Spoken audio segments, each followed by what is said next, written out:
Et salutations les rôlistes, les amateurs du donjon et autres icosaèdres, bienvenue. Aujourd'hui, alors un invité qui a, la faculté, comment dire? D'être difficile à attraper en fait, hein. C'est quelqu'un qui est pas très, très présent sur les réseaux, mais auquel rien n'échappe, ça vous pouvez en être sûr.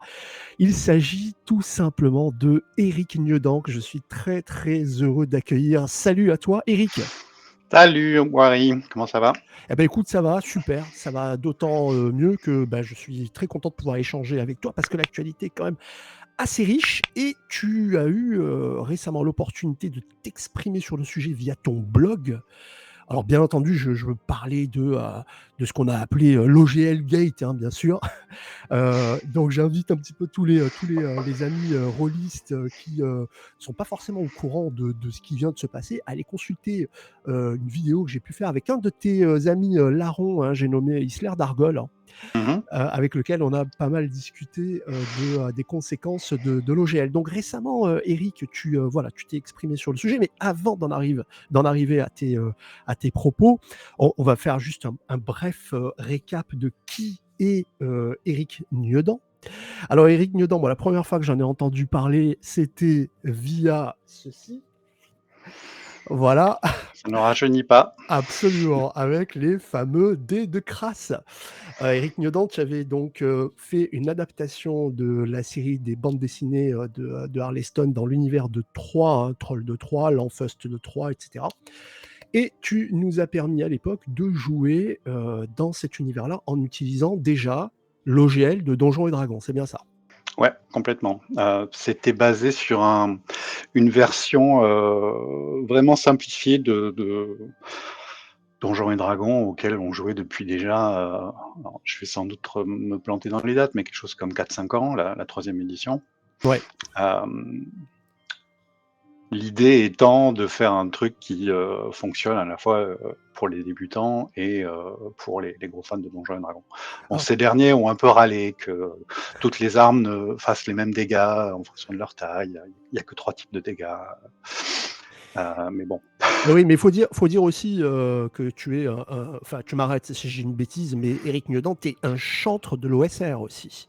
Et le côté minimaliste, ça fait partie un peu de la philosophie OSR, non? Ouais, complètement. On parle de... Alors, c'était peut-être une période différente parce que l'OSR, j'y suis arrivé un peu sur le tard, quelque chose comme 9 ou 10 ans après avoir fini ce bouquin-là. Mais j'ai jamais aimé les listes de courses, les 50 pages de liste de sorts, et des choses comme ça.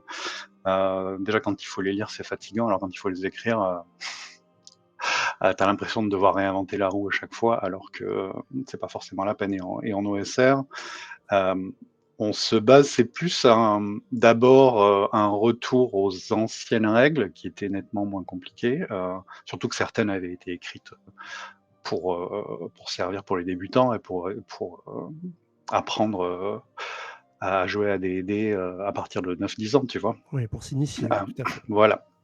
Euh, et, euh, et donc, qui sont des règles qui sont faciles à modifier. Il n'y a pas forcément de règles pour l'escalade si tu n'es pas un voleur, mais en tant que MJ et avec une table de joueurs et de joueuses, tout à fait capable de dire bah, lance un des 20 sous ta dextérité, on va voir ce que ça donne. Ouais. Euh, voilà. Donc, l'OSR préfère les règles simples parce qu'elles sont plus faciles à interpréter et qu'on n'est pas obligé de passer notre temps dans des C'est bouquins et à s'engueuler sur des interprétations de règles ou à les vérifier. c'est le fameux rulings, not rules, hein, c'est-à-dire Exactement. comment dire, des règles à la volée mises en place par le MJ et pas des bouquins de règles touffus. C'est ça qui t'a amené un peu plus tard à nous pondre le DK, entre autres, parce que je parle de toi, mais bien entendu, c'est un travail d'équipe, hein. On retrouve John Grumpf, on retrouve tout un tas d'autres auteurs, mais enfin, je crois que c'est un peu toi qui es à la manœuvre. Non, pas vraiment. C'est Grumpf qui a lancé l'idée. Il m'a demandé s'il pouvait réutiliser l'Enfeust pour un jeu à lui dans un univers médiéval fantastique, comme il en pond 5 fois par an. Ouais. Je ne sais pas comment il fait. Euh, et à partir de là, il est venu me dire en me disant pourquoi on n'en ferait pas un système pseudo-générique. Et là, on a travaillé tous les deux sur le premier DK. Le DK2, j'ai très très peu J'ai très très peu de travail dessus. J'ai même en fait, je les ai laissés le faire. John Doe a insisté pour me payer une partie des royalties. Et je les en ai remerciés, je les en remercie encore, mais je sais pas si c'était très mérité à l'époque. Parce que là, il y avait Isler, donc il y avait Orland qui avait travaillé avec Oui, il y a Brink toute une pour en équipe faire une d'auteurs, oui, version effectivement. encore plus boîte à outils, bricolage. Prends les règles que tu veux, prends les systèmes que tu veux pour faire le D20 dont tu as envie, quoi. Alors par contre, là, tu peux pas, réfuter la paternité de Makato Monsters édition Non, Noisette quand même. non, là, je peux pas. On est d'accord. Donc Makato Monsters, là, édition Noisette qui est dispo donc en français, notamment sur, DriveThru RPG, en impression à la demande. Jeu de rôle français, là, on est vraiment purement dans la veine OSR. Pour moi, ça, faut savoir que c'est un petit, bijou de jeu de rôle. Parce que c'est un véritable condensé que j'utilise là depuis pas très très longtemps avec notamment mes filles, hein, avec lesquelles on fait une campagne qui se joue toutes les semaines. C'est C'est juste chouette. c'est juste extraordinaire. C'est juste extraordinaire et c'est d'ailleurs la raison pour laquelle, entre autres, Ben Felten donc a utilisé ce système pour son jeu de rôle Donjon et compagnie. Donc là, une fois de plus, un système que tu nous proposes et qui est basé sur l'OGL, hein, l'OGL 1.0a. Mhm. On retrouve donc cette licence hein, un petit peu en fil rouge sur l'ensemble de tes créations. Et pour arriver à la naissance des Merry Mushmen, est-ce que tu peux nous dire un petit peu deux mots sur la naissance des Merry Mushmen? Parce que moi, j'ai l'impression que les Merry Mushmen, ils ont popé, quoi. Hein. Plop. Il n'y avait pas, et puis tout à coup, il y a eu. Ouais, ouais, c'était en préparation depuis un petit moment. Là encore, c'est un truc dont je ne peux pas revendiquer la paternité parce que c'est l'autre Mushman, c'est Olivier Revenu qui a eu l'idée de faire Nock. Ça, c'est un truc que j'ai sur mon bureau. Si tu ne l'as pas, je peux le montrer. D'accord. Bien entendu. Voilà, Nock, donc le premier opus de Nock, hein, qui est, selon vos propres termes, un bric-à-brac. Hein, et c'est vraiment ça, hein, c'est le bazar du bizarre, un ensemble, mais hyper épais, hyper fourni. Hein, c'est pas un petit fanzine comme on en faisait à l'époque à la photocopieuse. Hein. Là, on a des dizaines, peut-être quelques centaines de pages. J'ai plus la pagination exacte. On est toujours entre 200 et 220, je crois que sur le 220 pages de sur le 2, on a été monstres, jusqu'à 226. c'est énorme, tout en couleur, hein, Et, bien sûr, hein, en quadrichromie, sur un papier de grande qualité. Et en et, fait, ce que je trouve et, extraordinaire, c'est que et tout du matos s'utilise. dans ta jaquette aussi. Voilà, c'est ça. Mais c'est exactement ce que j'allais dire. C'est un truc que j'adore, ça. Tout s'utilise. Hein. C'est comme dans le cochon, tout est bon, quoi. Hop, voilà, ça c'est la jaquette. Donc le moindre espace est mis à profit pour une table, un plan. Enfin, c'est juste génial, quoi. Et puis vous avez repris également tout un tas d'auteurs avec leurs articles qui permettent d'appréhender le jeu sous des aspects complètement inattendus. Hein. Enfin, moi je trouve ça vraiment excellent. Nock, donc c'est avec Nock que naissent les Merry Mashmen. Voilà, c'est Olivier avec qui j'avais travaillé sur Archipel, donc c'est quelque chose dont on n'a pas parlé, mais c'était la campagne des 20 systèmes, donc D&D parallèles, quand le GL est arrivé en 2000-2001. Je travaillais chez Oriflamme à l'époque, et évidemment, on s'est tous regardés le jour où on a pris ça. Bon, on va faire un truc D&D quand même, quoi. Je veux dire, on a tous grandi avec, on va Ouais. mettre ce qu'on aime, ce qu'on n'aime pas. Ouais, ce sera un univers et dedans il y aura pas de dragons, mais peut-être en fait qui sont cachés. Enfin bon.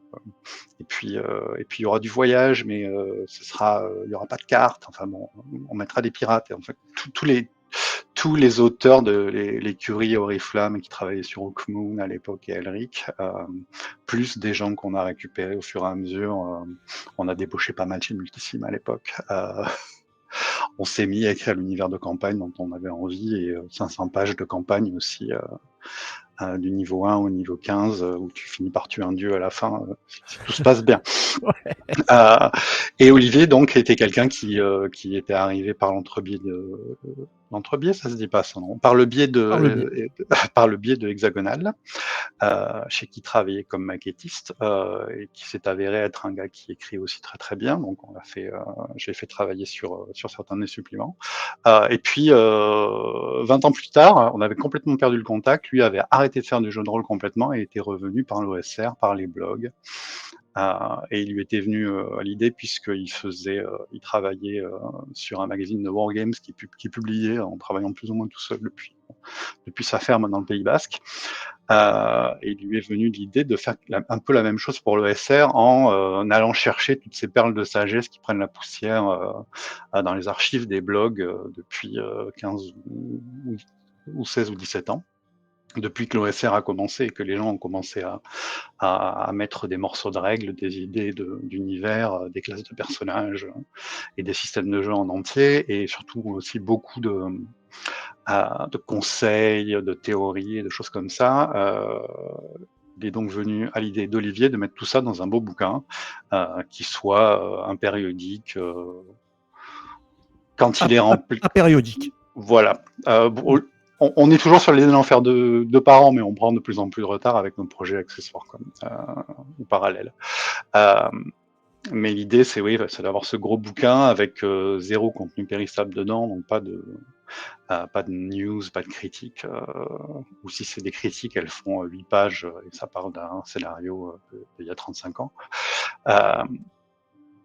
Et l'idée, c'est que tu vas avoir ça dans ta bibliothèque, et tu le sors de temps en temps quand tu as besoin d'une idée, quand tu cherches un scénario, et tu le consommes petit à petit. C'est exactement Voilà. Moi, je me suis surpris à retrouver un petit peu ce plaisir qu'il y avait avec Casus Belli, première version, ou cette première revue de jeux de rôle, qu'on picorait effectivement, sur lesquels on revenait, parce qu'il y avait des articles de fond, parce qu'il y avait des conseils pour les meneurs, ou bien alors des articles sur les jeux. Sauf que là, c'est puissance 10 000, quoi. Avec Nock, c'est vraiment puissance 10 000. Donc Nock, d'ailleurs, vous avez un tome 4 qui, a priori, est en préparation, puisque ce tome 4, vous l'abordez, même s'il n'est pas sur le site des Merry Mushmen, mais vous l'abordez dans Crack, dont on va parler dans un tout petit instant, tout de suite après avoir parlé de cette merveille que vous nous avez produite, A Folklore Bestiary, voilà, qui est dans le format MOOC de Nock, donc qui est paru adapté, donc compatible 5e édition et compatible OSE, Old School Essential. Alors là, c'est juste incroyable. Qui c'est qui a eu l'idée de Folklore Bestiary, c'est-à-dire d'aller explorer les folklores d'Europe, global, mais pas que, et de mettre comme ça le background, quelques caractéristiques, d'être aussi emblématique que par exemple le Bassajon, qui est, si je dis pas de bêtises, dans la tradition des Pyrénées. Ou tout un tas d'autres créatures comme les Aragoussés, enfin voilà. Comment c'est venu cette idée? Si tu regardes dans dans deux numéros de Nock, alors je vais plus me souvenir si c'est le 1 et le 2 ou le 2 et le 3, je crois que c'est le 2 et le 3, on avait des personnages en fait, dont le Bassaillon, qu'on a remis, amplifié, développé dans le bestiaire. C'est une fois de plus une idée d'Olivier qui un jour m'a envoyé un monstre en me disant tiens, j'ai fait un monstre, mais j'ai réécrit un peu une légende et puis il y aura sans doute un donjon qui va avec. Lui vit dans le Pays Basque et il est donc en pleine, il est imprégné de tout ça, et pas que de Patcharan. Patcharan est un alcool qu'on boit au Pays Basque, si tu ne le sais pas. J'en ai vaguement entendu parler. En fait, je me suis renseigné sur où se trouvait Urt, qui est donc le siège social, si j'ai bien compris, des Merry Mushmen. Et donc, c'est aller globalement à un jet de pierre de Biarritz, de la côte atlantique, quoi. Donc là, on est en plein dans le jambon de Bayonne, dans toutes ces merveilles-là, quoi. Ouais. Et voilà, et puis il en a fait un deuxième, et c'est lui aussi qui est venu avec l'idée de, et si on en faisait tout un bouquin, on demande à des gens en qui on a confiance, on les fait bosser sur, on leur demande de proposer des créatures de folklore qu'ils connaissent, que ce soit parce que ils sont comme moi, j'en ai fait un sur l'Irlande parce que je suis à peu près légitime après 15 ans, quoi. Ouais, Mais j'aurais pas fait un truc sud-américain pour ça. On a demandé à Diogo Nogueira qui nous a fait quelques ouais, monstres brésiliens et natifs du Brésil. Et voilà. Et l'idée, c'est une fois de plus, quand on en a suffisamment, on fait un bouquin avec. Euh, mais quand on a décidé d'en faire aussi une version pour la 5e édition, il a fallu qu'on se pose la question de comment on market, comment on vend un bouquin avec les caractères de monstres qui font une page et 3 ou 4 pages qui racontent une de histoire. background, ouais. Euh, et on s'est rendu compte que finalement, il suffisait d'expliquer que tu peux très bien organiser une séance, voire tout un scénario autour d'un monstre, s'il a suffisamment d'intérêt, quoi. C'est pas C'est ça, forcément un paquet de points de vie et avec des capacités spéciales.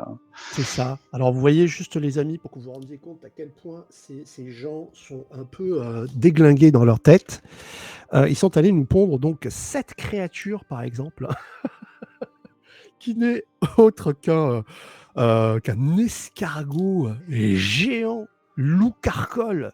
Et ça, c'est une légende basque, hein, c'est une créature visiblement de Gascogne, pardon. Ouais, ouais. Donc, avec donc bah voilà, les caracs, hein, si on veut lui donner quelques caractéristiques, mais surtout avec bah, le plan, quoi, hein, le contenu du bestiau. Enfin, c'est juste génial. Donc, c'est ce supplément existe donc en version, comme je le disais, pour Old School Essential et 5e édition. J'imagine que si c'était à refaire aujourd'hui, il n'y aurait que la version OSE. Bah, ça va être difficile. C'est difficile à dire puisque la 5e édition est passée en Creative Commons. Euh, Donc en théorie, on n'a plus de problème à faire des jeux compatibles, mais C'est ça. ouais, Ça voilà. nous emmène un petit peu Mmh. au sujet prégnant de ces dernières semaines, hein, l'espèce de série absolument incroyable d'annonces de Wizard of the Coast sur la révocation de la licence, etc. Je vous laisse aller voir, hein, les amis qui n'étaient pas forcément au courant. Et patatras, il y a quelques jours de ça, on a un rétropédalage complet, une annonce de Wizard of the Coast qui dit voilà, on ne touchera pas à l'OGL 1.0a, on la laissera telle quelle. Donc, est-ce que finalement, est-ce que c'est vraiment terminé, mon cher Eric? Parce que quand même, voilà, tu t'étais fendu d'un billet hein, que moi j'avais trouvé vraiment super, où tu expliquais un petit peu toutes les raisons qui t'amèneraient aujourd'hui à ne plus parler de Donjons et Dragons pour parler de jeux de rôle, en fait, pour initier des gens. Est-ce que ce rétropédalage, finalement, ça t'a un petit peu allez, rabiboché avec l'équipe de la côte là-bas? Non, pas du tout. Je pense que ce que je dis dans ce billet, c'est que les geeks qui étaient à la tête de Wizard of the Coast sont partis de leur plein gré, autant que je le sache. Ouais, Ils ont été remplacés par Hasbro, par des gens qui sont là pour faire de la monétisation, des anciens de Microsoft et d'Amazon, et que voilà, c'est fini, ça ne changera plus jamais. Maintenant, le but de Wizard of the Coast, ça va être de faire 1 milliard de dollars avec la marque Donjons et Dragons, alors qu'ils sont à 150 millions. Donc, il y a du boulot. En faisant des films, des séries télé, mais aussi avec un modèle de jeu qui sera par souscription. Ils vendront sans doute des bouquins, hein, ouais, ouais. parce que ça mange pas de pain et ça rapporte un peu d'argent. Mais leur but, ça va être de te vendre des. Je pense que vous en avez parlé avec JB, hein, des épées pour tes figurines Eh oui, et des choses comme ça pour allez 59 centimes. c'est C'est pas ça. cher. C'est ça. Et des abonnements et des choses comme ça, quoi. Alors, moi, il y a une chose qui m'a pas mal marqué, touché dans le message que tu as posté sur ton blog, hein, sur Maccato Master, que les copains peuvent lire, là, puisque je suis en train de le diffuser là sur la vidéo derrière nous. Tu Merci. dis à un moment donné, donc vous pouvez posséder les sperluettes, hein, you may own the ampersand, mais vous ne possédez ni les dragons, ni les donjons. Ceux-ci nous appartiennent. La créativité, l'émerveillement, les rires, la bouffe et les vins nats. Ouais, Et ce sont des propos qu'effectivement j'ai retrouvés par ailleurs, hein. C'est vrai qu'en fin de compte, Wizard ne possède pas le jeu de rôle. non, pas du tout. Ils ont la marque, et c'est une marque avec énormément de reconnaissance. Je sais pas quel est le terme, marketing, tu sais, le fait qu'on Mm. reconnaît ta marque quand tu la mentionnes. Et c'est vrai que c'est facile, quand tu parles de jeu de rôle, que tu vois que la personne en face de toi a les yeux dans le vide, tu dis Donjons& et Dragons tout de suite, Et oui. quelles que soient les associations qu'elle va avoir, qui vont être erronées ou pas, hein, mais au moins ça leur donne une idée. C'est pas facile, hein, de parler à des non-rôlistes de jeux de rôle, alors que depuis des années tu parles de Donjons et Dragons. J'ai fait jouer des gens à des choses qui n'ont aucun rapport, qui sont de la fantaisie, mais pendant laquelle tu jettes même pas de D20, où il n'y a pas de classe, et je disais toujours Donjons et Dragons parce que c'était par habitude et parce que c'était plus facile. Euh, je sais pas si j'arriverai à tenir dessus, mais bon, ce qui est sûr, c'est que je ne passerai pas à la 6e édition ou à D&D. D&D, tu testeras même pas? Je testerai peut-être, peut-être que je prendrai. J'imagine qu'ils auront des abonnements ou une semaine gratuit, comme Ouais, Netflix ouais. et Disney, mais on verra ce que ça donne. Mais je pense qu'on va continuer à avoir la 5e édition, comme la 3.5 est devenue Pathfinder. Je Ouais. pense que Black Flag et probablement d'autres trucs. Mathieu Colville. Il semblerait que Critical Role ait quelque chose en préparation, même En s'ils ne peuvent pas préparation. vraiment le dire Ouais. pour cause Ouais. de nombreux contrats C'est ça, ils avec. ont des clauses absolument Mm. vis-à-vis qui les tiennent vis-à-vis de Wizard of the Coast. Alors à ce propos justement, que penses-tu un petit peu de la licence Orc, hein, qui a été annoncée notamment par Paizo, qui va être mise en test gratuit auprès de la communauté. Alors, Paizo et les autres gros éditeurs du secteur, finalement, n'ont pas changé, hein, de trajectoire suite à la déclaration de Wizard of the Coast, hein. Même, je dirais, au contraire, ils comptent accélérer, ce qui peut se comprendre. Qu'est-ce que tu penses, toi, de cette initiative? Euh, Qu'est-ce que tu pressens de ce qui pourrait se passer? J'étais plutôt mauvais à prédire ce qui allait se passer ces 3 dernières semaines, parce que comme tout le monde, je m'attendais pas à ce demi-tour à 180 degrés en épingle. Euh, de toute façon, c'est pas une mauvaise chose qu'on ait une licence de plus. Il y a des systèmes de jeu qui sont sous licence, le Cypher System, le Basic Role Playing, qui sont Ouais. sous licence depuis longtemps, que ce soit basé sur l'OGL ou pas.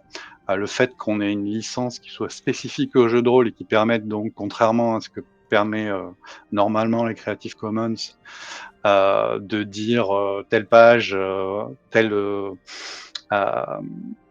tel monstre, tel point de règle, etc., est sous licence, le reste ne l'est pas, c'est toujours une bonne chose. On va voir ce que vaut la licence et comment elle permet aux gens de réutiliser le matériel des autres aussi. Ça, c'est un truc multisystème, je sais pas trop comment ça peut marcher, mais on sait on sait qu'on a des gens intelligents qui sont dessus. On a plusieurs éditeurs de jeux de rôle depuis des décennies. On a le cabinet d'avocats qui a travaillé sur l'OGL il y a 23 ans maintenant. Je pense que Constitue-toi un trésor de vidéos d'astuces, de conseils et d'infos en t'abonnant à la chaîne. Alors, c'est à ce propos justement, donc toi et la bande de joyeux lurons des Merry Mushmen, vous avez décidé aussi d'amener votre pierre à l'édifice. C'est la raison aussi pour laquelle je suis vraiment très content de pouvoir discuter avec toi, puisque là, sur le site des Merry Mushmen, alors moi, j'ai eu la chance de recevoir un petit mail qui m'annonçait donc la naissance de Crack. Crack, qui est un jeu que tu avais commencé déjà à publier sur ton blog, hein, sur Macchiato Master, sous forme non éditée, hein, toute simple, sous forme de texte, et que là, on va pouvoir retrouver dans une version complète, illustrée. Donc là, pareil, hein, les amis rôlistes peuvent voir derrière nous le site des Mushmen avec les différents liens, avec les ressources, le livre de règles qui se trouve ici, et pas moins de 10 suppléments hein, que vous avez appelés Crack Plus et qui permettent de compléter. Tu peux nous en dire un petit peu plus? Alors, moi, ce que j'ai fait, évidemment, j'ai téléchargé, j'ai imprimé, j'ai relié, parce que je suis à l'ancienne et que j'aime bien avoir mon petit livret à Je me suis moi. fait un petit bouquin aussi. Je l'ai pas avec moi là, mais c'est quand même pratique à avoir, hein. C'est tout à fait pratique. Alors, tu peux nous en dire un petit peu plus là sur Crack, sur la proposition. Dis-moi un peu. C'était une fois de plus une réaction un peu non réfléchie à ce qui se passait, en même temps que l'article que j'ai posté sur ma réaction un peu émotionnelle à ce que faisait, à ce qu'a voulu faire Wizard of the Coast. J'ai commencé à mettre des règles en me disant bon ben voilà, si l'OGL disparaît, peut-être qu'on peut faire un jeu qui utilisera les mêmes principes, mais on mettra pas les règles. On dira que les caracs vont en gros de 1 à 20 et qu'on peut lancer plusieurs dés comme on veut, Ouais, comme on veut, oui. voilà. Faites comme vous avez l'habitude, en fait. On a ça en C'est gros ça, sur une double page. absolument. Euh, Qui est là. et voilà, pour les caractéristiques, je me suis amusé à mettre des acronymes un peu débiles, même très débiles pour certains, parce qu'au moment, je manquais d'idées. Euh, et, euh, et puis voilà, donc on s'est dit, on aura un jeu comme ça qui nous permettra, quoi qu'il se passe, de publier des monstres et des scénarios pour Nock. Et si ça se trouve, ça intéressera des gens et ils s'en serviront pour leur propre truc. Bon, on a lancé ça vendredi vers peut-être 13h heure française. Oui. 3 heures après, c'était vendredi, c'était l'annonce de Wizard of the Coast, celle à laquelle on s'attendait pas, hein. La 5e édition et donc force, intelligence, sagesse, etc. Tout ça, maintenant c'est pas dans le domaine public, mais en Creative Commons. Oui. Euh, donc on n'a plus vraiment besoin de nous pour ça, mais ça nous a permis de faire un exercice. On a quand même passé 2 semaines et demie dessus, quasiment à plein temps, à s'envoyer des messages en soirée, le matin. Il y a un truc qui m'a réveillé, on a oublié de mettre les sauvegardes. Est-ce qu'on en a vraiment besoin? On peut faire des jets de carac, ouais, mais bon, si on va être compatible, il faut quand même mettre des sauvegardes. Eh oui, Euh, l'idée c'était de pas balancer à la poubelle tout ce boulot, quoi. ouais. Voilà, Euh, dans tous les cas, c'était sorti voilà. juste avant. Donc, si des gens étaient enthousiastes dessus et décident de le jeter à la poubelle, ça, on peut rien y faire. Mais ça veut pas dire qu'on va pas continuer à s'en servir. Moi, je m'en sers pour mes parties entre midi et 2 C'est ça. au bureau et on verra. En fait, on C'est sait pas. On n'a pas décidé encore de ce qu'on allait faire, si on allait garder Old School Essentials comme le système de jeu de référence pour Nock, puisque c'est Basic Expert et que ça a toujours été le système de référence en OSR. Puis c'est avec ça qu'on a commencé tous les deux, donc Alors c'est ça vrai peut que être moi que le meilleur jeu du monde. moi je me suis régalé, hein, franchement à le lire parce que, Merci. ah mais vraiment, vraiment, enfin, quand on regarde un petit peu, alors tu vois, ne serait-ce que, il y a tout un tas d'allusions en fait tout un tas de clins d'œil, qui sont des pieds de nez, hein, je pense que c'est un objet qui est vraiment, vraiment super, au-delà de son utilité, parce que je pense que ça peut être un très, très bon système light pour initier, des gens. La seule chose, je dirais, c'est que, c'est pas forcément un système que je mettrais entre les mains d'un MJ novice. Non. Voilà, parce qu'il y a tout un tas de choses que vous remettez justement entre les mains du MJ en lui disant: «Ah bah, faites comme vous avez l'habitude de faire». Voilà. C'est un petit système simple. C'est un peu moi ce que j'ai mis dans le post, c'est vraiment les règles que j'ai dans la tête. Mmh. C'est Jeff Ryans qui appelait ça. Jeff Ryans étant un auteur d'OSR de la première, peut-être de la deuxième vague. Ça dépend où est-ce qu'on On arrête se ces vagues. Voilà, ouais. Euh, Mais lui disait que quand il menait Flail Snails, les parties en ligne où tout le monde venait avec son personnage d'une autre campagne pour jouer dans la campagne de n'importe qui, dès qu'il y avait une partie, qu'on lançait ça sur le pouce, etc., sur Google+. Il disait qu'il se servait de D&D qu'il avait dans sa tête, et c'est un peu ça que j'ai régurgité, et c'est quelque chose que je fais de toute façon. Il me prend toujours, ça me prend toujours de faire une version de D&D dans un Google Doc. Ça me prend 2 fois par an, j'en ai un tas pas possible. Il y a des trucs qui sont dans le crack que j'avais sur mon disque dur, les sorts, les objets magiques, tout ça, c'est des choses dont je me sers depuis longtemps pour des jeux qui sont jamais sortis finalement. Ouais, ouais, ouais. Mais oui, je comprends tout à fait, enfin, on le ressent, en tout cas, à la lecture, que ce soit de Macchiato Monster, que ce soit de Crack, on sent qu'en fait, tu es à l'étroit dans les pages, que ça déborde littéralement et que tu es obligé de faire des choix, quoi.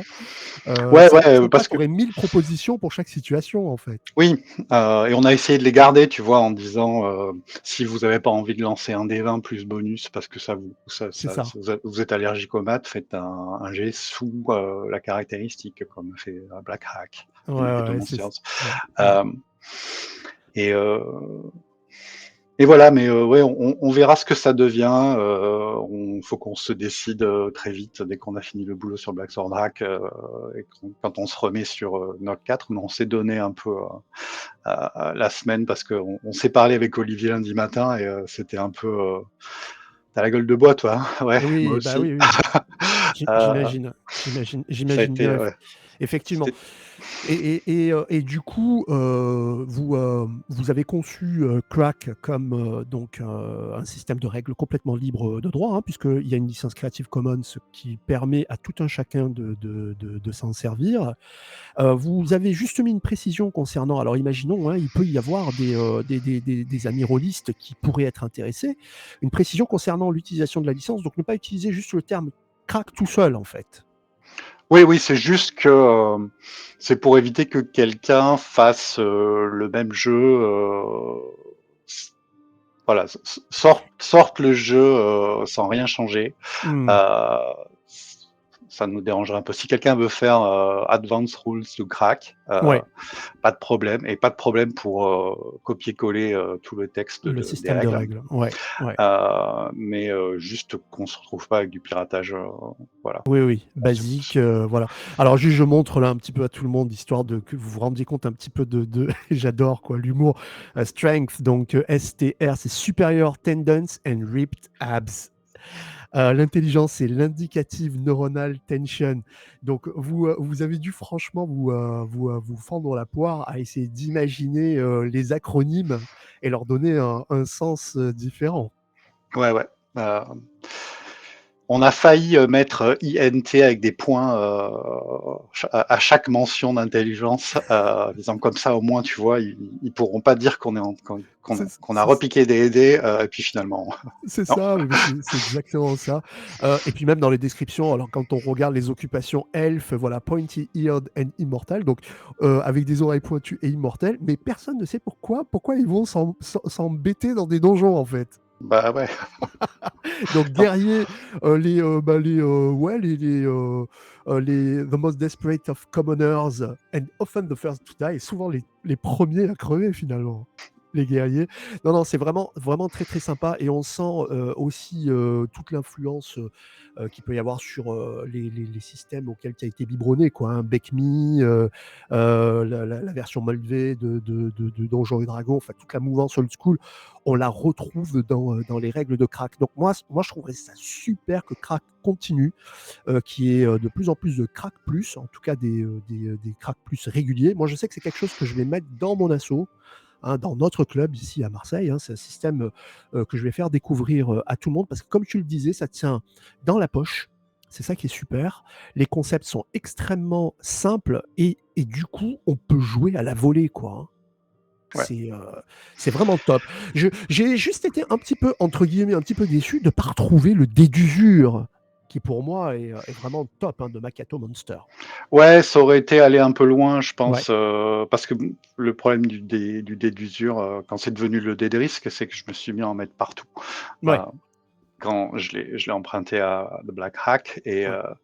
lui, il s'en sert, pour, les munitions et puis, les armes non, même pas les armures, je sais plus, mais pour pas grand chose finalement et moi je me suis amusé à le mettre partout dans les rencontres, Ah ouais, ouais, dans la ouais. dans la magie et cetera et je pense que ça aurait pris trop de place à la fois dans le bouquin et dans le système parce que l'idée c'était quand même de faire un truc qui soit, basique, et proche de nos ancêtres Ouais, ouais, j'entends, et ouais. compatible avec ce qui se fait maintenant. Alors, question, que j'ai eue, sur le groupe, sur Jeux de rôle Passion, mais pourquoi diable n'y a-t-il pas de version française de Crack notamment ou du Folklore Bestiary ou de Nock? Bah, pour ça, il faut, c'est pas un truc qu'on peut faire nous-mêmes pour des raisons de temps. La traduction, ça prend énormément de temps. Moi, je trouve ça, à titre personnel, extrêmement chiant. J'en ai fait pendant des années, des décennies même et je me suis rendu compte, récemment que si on me donne le choix, je préfère faire de la création, même de la correction, et du développement, de règles que de faire de la trad.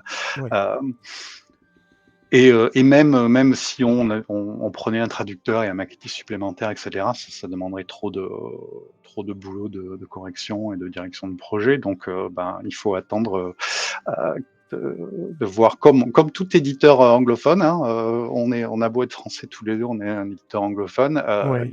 il faut, une licence et un éditeur, francophone qui décide, de prendre le risque pour une traduction. Et oui, c'est tout le Ah, paradoxe, hein, parce qu'on peut trouver ça paradoxal que 2 auteurs français, comme vous, en fin de compte, publient, avant tout, du produit en langue, en anglophone, quoi, hein. Alors, est-ce à dire que le marché français, finalement, est pas assez porteur pour que ça en vaille la peine?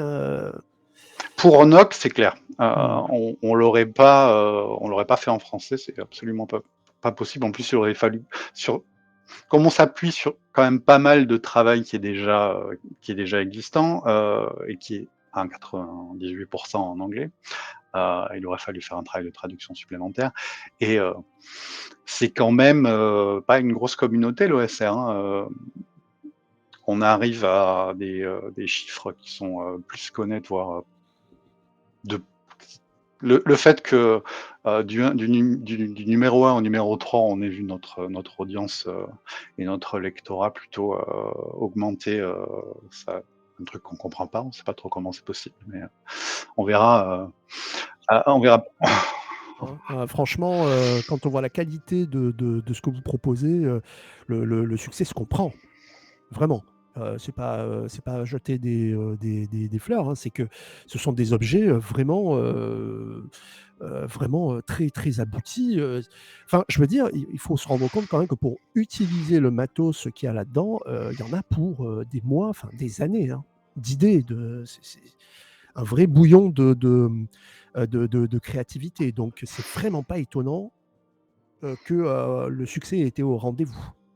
Vraiment. Merci, mais c'est pas utile pour tout le monde, tu vois? Si tu joues à D&D en 5e édition, si tu joues à STRN, si tu joues à n'importe quel, autre jeu ou voire, tu n'aimes pas la fantasy, on est à 95 aussi en fantasy, dans nos contenus, hem, tu auras pas forcément l'usage donc en France, il y a juste pas suffisamment de gens, soit de vieux grognards, soit de jeunes, hipsters, qui aiment faire de l'exploration de donjons traditionnels ou, du rules light, comme on en fait avec les jeux modernes. Alors, actuellement, je crois qu'une bonne partie de votre actualité, alors outre la préparation donc de NOC 4, hein, sur lequel vous allez pouvoir vous repencher tranquillement, eh bien, c'est Black Sword Hack, Oui. hein, dont le financement participatif est en cours et terminé. Tu peux nous faire un petit topo de où on en est pour Black Sword? Ouais, c'est terminé depuis, la deuxième semaine de janvier. On a fait l'expérience comme on était à la bourre, on a fait l'expérience de lancer ça à cheval sur les fêtes, en se disant: «On verra bien». Finalement, il y avait tellement peu de concurrence sur, Kickstarter que, on s'en est très, très bien sorti. On a battu notre record, de backers. On a plus de 3 000 backers sur la campagne, donc on est super content. Ouais. C'est aussi dû au fait que le jeu il existait déjà dans sa première édition, que Kobayashi, auteur français, avait déjà publié lui-même sur DriveThru en anglais. Je crois pas qu'il y ait de version française de la première édition. Et puis il y a un super boulot de Goran Mikovic sur les illustrations, donc ça a de la gueule. Et il y a un thème fort. Alors, excusez Donc du peu, hein, 3 304 contributeurs pour 120 297 € hein, pour ce projet. Enfin, c'est quand même une marque de confiance qui est notable, quoi, hein. Donc, déjà, bravo. Est-ce que tu penses qu'il y aura un late pledge pour. Est-ce que c'est dans les tuyaux? on fait pas de late pledge, mais il y a déjà une précommande en fait. Donc on fonctionne toujours pareil. Tu as le Avec meilleur un prix quand système de pré-order. voilà. Ok. Tu as le meilleur prix quand tu participes à la campagne Kickstarter. Tu payes plus cher si tu commandes une fois que le jeu est arrivé, mais entre les deux, tu vas avoir 2-3 € de ristourne. Alors, pour les gens qui, comme moi, ont loupé ce boulot-là de Kobayashi, est-ce que tu peux nous en dire plus sur la proposition de Black Sword, justement? Donc Black Sword Hack, il y a deux parties. Il y a Black Sword, qui est donc l'épée noire, qui fait une référence à Stormbringer, l'épée de Elric de Melniboné, l'anti-héros iconique de Michael Moorcock. Et The Black Hack, qui est un jeu OSR vraiment de la troisième vague, un des premiers à arriver en disant écoutez, on peut explorer des donjons à l'ancienne, mais on n'est pas obligé d'avoir des classes d'armure et de se compliquer la vie avec des tables de sauvegarde, etc. On va faire un jeu simple, on jette un des 20 sous la caractéristique, ça marche, et vous allez voir, ça va être fun. C'est un jeu qui a 2 éditions, qui marche super bien. C'est aussi la base de Maquette au monstre. Oui. Dire si c'est un jeu qui m'enthousiasme. Et Kobayashi a voulu faire un jeu de fantasy à l'ancienne, alors pas forcément que Moorcockienne, mais en pensant à des auteurs comme Fritz Leiber. Donc, c'est de la j'ai- sword and sorcery voilà. pour un. Euh, euh, Paul Anderson et d'autres auteurs comme ça qui faisaient du pulp à l'époque post-pulp entre les années 60 et 80 peut-être. Même s'il y a encore des auteurs qui écrivent comme ça, et Michael Moorcock, les dieux soient remerciés, écrit toujours. J'espère qu'il écrira encore pendant de longues Ah, années. avec à signaler une magnifique adaptation, si je dis pas de bêtises, chez Glénat, hein, du cycle d'Elric, Ouais. en 4 volumes, me semble-t-il, et un début de cycle de Hawkmoon, hein, toujours du même auteur. Parmi les plus belles adaptations pour les gens qui n'ont pas lu Elric de Mel Nibonnet, vous pouvez vous rabattre sur la bande dessinée, c'est très beau. Donc là, on va pouvoir jouer dans les jeunes royaumes avec ce Où, système. voilà, où on veut. C'est un jeu qui propose de créer son propre monde, puisque le monde l'idée c'est que c'est la fin du monde bientôt, dans tous les cas, que les forces de la loi et du chaos vont s'affronter tôt ou tard et que les personnages vont être pris entre les deux. Euh, alors c'est pas un jeu scripté ou héroïque qui dit que voilà, il y a une prophétie qui dit que personne n'est un champion éternel dans cette histoire-là. Euh, les joueurs vont se retrouver obligés de prendre parti à un moment ou à un autre, peut-être d'accepter des dons magiques de la part de l'ordre du chaos ou de la balance.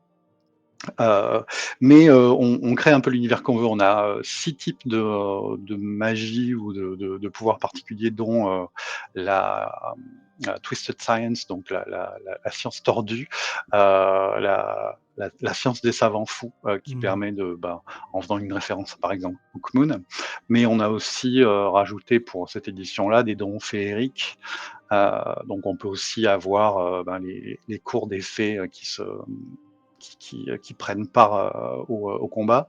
Le conseil étant de ne pas tout mettre, parce que sinon ça va faire un peu Donjons et Dragons, et c'est ce qu'on essaye justement de On pas va faire. éviter. Ouais. On essaye de revenir à la fantasy, je dis pré-Tolkienienne, mais c'est pas vrai, parce que Tolkien a commencé à écrire avant Michael Moorcock, et il était en parallèle avec tous ces gens-là, mais il était pas non, il était justement pas en parallèle, il était à 90 degrés sur la fantasy. C'est même si on peut mettre des elfes, on va essayer de faire un truc qui soit quand même assez sword and sorcery. Les personnages sont un peu héroïques, mais pas trop. Ils ont plus de points de vie qu'un guerrier de niveau 1 dans Donjons et Dragons, mais ça va quasiment pas augmenter de toute leur carrière. C'est un système qui est très libre, qui permet aussi de faire des personnages sans classe, qui sont répartis par leur origine et qui vont acheter des backgrounds qui vont leur donner des capacités de départ. Et puis, il n'y a pas de limite si tu commences avec un chasseur barbare, si tu tombes sur une épée démoniaque ou un livre maudit, tu pourras très bien essayer d'invoquer des démons et voir comment tu t'en sors après. Voilà. Très bien. Donc, c'est un jeu qui sera livré, on a une idée de quand? Le mois prochain, on a pris du retard avec Crack. Hein, on a plus, on, on a quasiment même plus répondu aux mails du pauvre Koba pendant une semaine et demie. Mais on s'y est remis cette semaine et là, tout à l'heure, j'ai vu arriver les derniers retours de Koba sur le dernier PDF qui est mis en page. Le seul boulot qui nous reste vraiment à faire, c'est le numéro 0 du héros du Chaos Herald. Chaos Crier, pardon. Mais le héros AUT du chaos, qui sera le zine qu'on sortira. On essaiera de sortir ça 2 fois par an. Et on a fait la surprise aux backers. Oui. On leur a dit vous avez atteint un stretch goal secret. Qui est juste à combien on est là, voilà, c'était ça. Ouais. On a eu l'idée pendant la campagne en se disant ce serait cool, on a encore plein d'idées pour ce jeu-là, donc on fera un petit fanzine et donc les backers de la campagne vont recevoir le numéro 0 qui fera une quinzaine de pages gratos dans l'enveloppe. Avec une superbe couverture, hein, c'est vraiment très, très, très appétissant. Ça donne envie, donc j'espère qu'on aura l'occasion de parler un petit peu plus en détail, plus en profondeur de ce jeu, hein. En tout cas, moi, ça sera avec grand plaisir. J'ai que 2 dernières questions à te poser, si tu permets. Je ne veux pas abuser davantage de ton temps. La première question est vraiment très simple. J'ai régulièrement des collègues, des amis rôlistes qui t'attendent de pied ferme sur ton scénario pour DCC. Et qui interpelle régulièrement Guillaume Meisterman, hein, de chez Aquileos, qui gère la gamme DCC en français. Où en est ce scénario? Il est fini, je l'ai rendu avec 1 an et demi, 2 ans de retard. Et très très vite, j'ai vu arriver les PDF. J'ai un PDF de mise en page, pré-correction depuis déjà 3 bonnes semaines. Ouais. Donc ça avance. Après, je sais pas quelles sont les fenêtres d'impression, mais T'avais écrit aussi, je crois, un scénario pour Agathe, hein, si j'ai bonne mémoire, ouais. pour Dragon, hein, voilà. Mhm. Donc voilà, soyez rassurés, fans de Dungeon Crawl Classics, le scénario de Éric Niedan pour DCC arrive et je pense qu'il vaudra le coup d'avoir attendu. Et ma dernière question, tu sais quoi? Elle va être vraiment toute simple, hein. Un conseil que tu donnerais à un maître de jeu, hein, néophyte, quelque chose qui est de l'ordre de ta propre pratique. Par exemple, je vais un petit peu t'orienter. Est-ce que tu serais plus du style à conseiller de jouer des scénarios, on va dire, traditionnels, ou est-ce que tu serais plus dans le délire bac à sable, c'est-à-dire univers ouvert où ce sont les joueurs qui vont provoquer l'aventure? Pas cassable à 200%. En tant que joueur, moi, ça m'emmerde de me rendre compte que je suis sur des rails et enfin, ça m'emmerde. Ça me frustre un peu. Il y a des campagnes qui sont super sympas si on me laisse jouer mon personnage. Des grosses surprises et des grands moments de bravoure, etc. Ça marche très bien. Mais en tant que joueur, je suis quand même vachement plus motivé quand je réfléchis entre 2 séances avec ce qu'on va faire la prochaine fois, où est-ce qu'on va, avec qui on négocie, comment on va se faire pour trahir ces gens-là sans que ça se passe trop mal. Ouais. Heu et donc en tant que MJ, je trouve que c'est aussi 10 fois plus intéressant de pas savoir ce qui va se passer à la prochaine séance. Même si c'est juste un donjon, hem, je trouve que c'est fun de pas savoir par où les joueurs vont entrer, parce qu'un bon donjon a plusieurs entrées, hein. C'est un conseil gratuit que je vous donne. Ouais. Heu, qui ils vont rencontrer en premier, quelle rencontre aléatoire va pousser leur première rencontre, leur première négociation et leurs premières peut-être alliances et se retrouver avec une histoire qui est complètement différente, même si elle est basée sur les mêmes, 20 salles. Et ben, voilà, vous avez discuté avec les hommes champignons en premier. Le roi des champignons vous offre l'immortalité. Bon, vous serez transformé en fungus, c'est déjà quelque chose. Heu et du coup, ce sera la grande bataille contre les kobolds. Heu, Ça pourrait être l'inverse, où les personnages pourraient être, discrets et réussir à piquer, la formule de l'immortalité fongique, sans que personne Quand ne même s'en rende une compte. certaine propension à citer les champignons, hein, je Oui, oui, trouve, c'est clair. bon, C'est du branding maintenant. écoute, merci beaucoup, Eric, Avec franchement, grand plaisir. d'avoir, passé ce petit moment de papotage, rôliste qui a été, mais extrêmement, agréable. Donc, les amis, vous, connaissez l'adresse maintenant, hein, le site des Merry Mushmen, on ne les présente plus. Jetez-vous sur Nock, vous ne le regretterez pas, hein. Là, vous en avez pour un sacré moment à exploiter tout le contenu. Si vous cherchez un bestiaire qui n'en est pas un, mais plus un recueil de contes et légendes locales, alors Folklore Bestiary est vraiment fait pour vous, hein, que ce soit adapté en 5e édition ou que ce soit pour Old School Essential. De toute façon, le plus important, c'est tout le texte de background qui est autour. Donc, vraiment du très très bon. Le site est là, je mettrai quand même un lien dans la description de la vidéo. N'hésitez pas également si vous avez des questions à poser, hein, que ce soit en rapport avec la production des Merry Mushmen ou de Eric Miodan, je me ferai à mon humble niveau le porte-parole de toutes ces questions. Et évidemment, n'hésitez pas à nous rejoindre, hein. Vous savez, il y a la chaîne Jeux de Rôle Passion, il y a également le groupe Facebook qui ne cesse de croître. Donc plus on est de fous, plus on joue. Donc n'hésitez pas à venir nous voir. Eric, merci beaucoup. J'espère qu'on aura l'occasion de renouveler ça. Ah oui, avec plaisir et si tu veux parler, de, Black Sornak, je peux, te mettre en contact avec, Kobayashi, Eh ben, ça sera si tu l'es pas déjà. avec grand plaisir. Non, c'est pas encore le cas, et ça sera un grand plaisir. Merci encore. Je te dis à bientôt. Tu joues sur quoi là en ce moment? T'as le temps de jouer quand même? J'ai le temps de jouer, je fais du D5 malgré tout parce que c'est la campagne Spelljammer et c'est des copains et j'ai quand même envie de savoir comment ça se termine. Je joue, on a commencé du Avatar Legends propulsé par l'apocalypse, lourd des mécaniques, mais je pense que ça va très très bien se passer. Je maîtrise du Cyborg, le Morgborg Ouais. cyberpunk. J'essaye de maîtriser les week-ends, mais j'ai pas toujours les joueurs.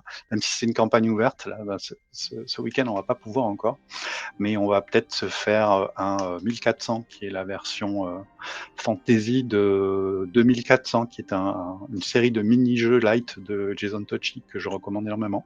D'accord. 2400 étant la version science-fiction.